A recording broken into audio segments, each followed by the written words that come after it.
નમસ્કાર, આપ જોઈ રહ્યા છો જેકે ગુજરાતી. વાત કરીએ તો વિસાવદરમાં ગૌચરના પ્રશ્ન લઈને માલધારીઓ પોતાના માલઢોર સાથે મામલતદાર તેમજ ડીડીઓ ઓફિસે રજૂઆત કરવા પહોંચ્યા હતા.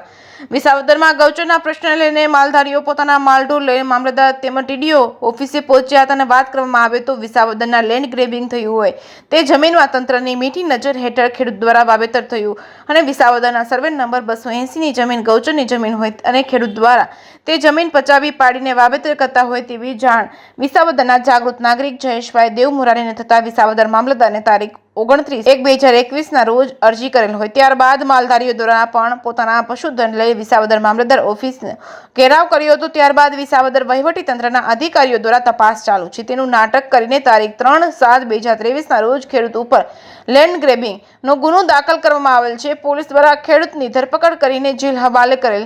જે ખેડૂત જામીન ઉપર છૂટી ગયેલ છે ત્યારે વિસાવદર વહીવટીતંત્ર દ્વારા ગૌચરની જમીન સરકાર હસ્તક લીધેલ નહીં અને સરકારી ગ્રાન્ટ તારે ફેન્સિંગ કરવા માટે આવેલ તેમ છતાં તાર ફેન્સિંગ કરેલ નહીં અને ખાલી હદ નિશાન નાખીને સંતોષ માની લીધેલ હોય ત્યાર પછી જયેશભાઈ દેવમુરારી દ્વારા અવારનવાર મૌખિક તેમજ લેખિત રજૂઆતો કરેલ છે.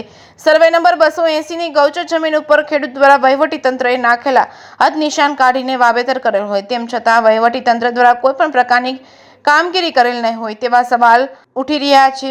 શું વિસાવદરના વહીવટીતંત્રને ગૌચરની જમીન છૂટી કરવામાં રસ નથી કે પછી વહીવટીતંત્રના નાના કર્મચારીથી માંડીને ઉચ્ચ અધિકારીઓ દ્વારા setting.com છે કે પછી જિલ્લાના ઉચ્ચ રાજકીય વ્યક્તિઓ વિસાવદરમાં ગૌચર જમીન છૂટી કરવામાં અધિકારીઓને આડખેલ રૂપ છે. હવે જોવાનું એ રહ્યું કે સર્વે નંબર 280ની વિવાદિત ગૌચરની જમીન વહીવટીતંત્ર પોતાની હસ્તક લેશે કે પછી setting.com કરશે. ત્યારે વિસાવદર ઇન્ચાર્જ મામલતદાર પારગી દ્વારા માલધારીઓની રજૂઆતો સાંભળી હતી અને યોગ્ય કરવાની ખાતરી આપી, પરંતુ ટીડીઓ દ્વારા માલધારીઓની રજૂઆત પણ સાંભળવામાં આવેલ નહીં. ત્યારે માલધારીઓ દ્વારા પણ જ્યાં સુધી ગૌચર પ્રશ્નોનું નિરાકરણ નહીં આવે ત્યાં સુધી પોતાના માલઢોર લઈને ઘરે નહીં જાય તેવું માલધારીઓ દ્વારા મીડિયાને જણાવ્યું હતું. જેકે ગુજરાતી સાથે હરીશ મહેતા, વિસાવદર. બીજલભાઈ ગઢવી, મારું ગામ પ્રેમપરા અને છે ને તારીખ 31/1/2022નો કલેક્ટરે હુકમ કરેલો છે. પછી અમે ડીએલઆરને વારંવાર અરજી હોત કરેલી છે. 30 છતાંય અમારું કોઈ ડીએલઆરે જમીન માપણી કરવા કે કોઈ જવાબ આપ્યો નથી. અને સર્વે નંબર 66માં પોર ગોવિંદ ભગતે ખુલ્લું કરાવેલું હતું. એને પછી પાછું વણ કબજો કરીને અમારી ઉપર 26 લાખનો દાવો કરે છે. 26 લાખ રૂપિયાનું અમારું નુકસાન કર્યું છે એ અમારી ભરપાઈ કરી છે. એ રીતે દાવો કર્યો 26 લાખ. મારું નામ જાગાભાઈ દેવસીભાઈ ભડવાર છે. હું કાલસારેથી આવ્યું છું ગાવું ધણ લઈને.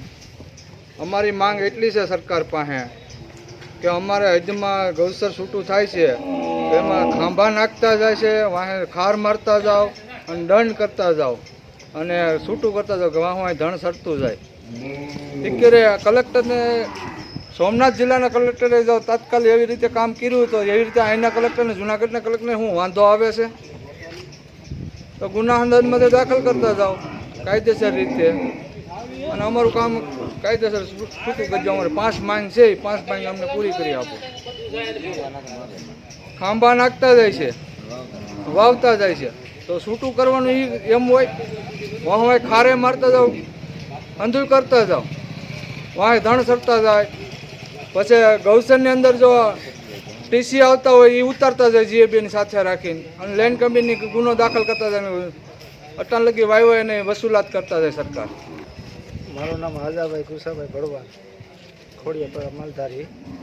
પછી આ ગોવિંદ ભક્તને પોર મામલતદારે ખુલ્લું કરાવ્યું હતું. મામલતદારે પાછું કીધું તો કાંઈ હાર્યા નહીં, ખેડી નાખ્યું છે અને અટાણે અમારી માથે 26 લાખનો દાવો કર્યો છે. જ્યાં સુધી અમને એનો જવાબ નહીં મળે ત્યાં સુધી અમે અહીંથી ગાવું લઈને જવાના જ નથી.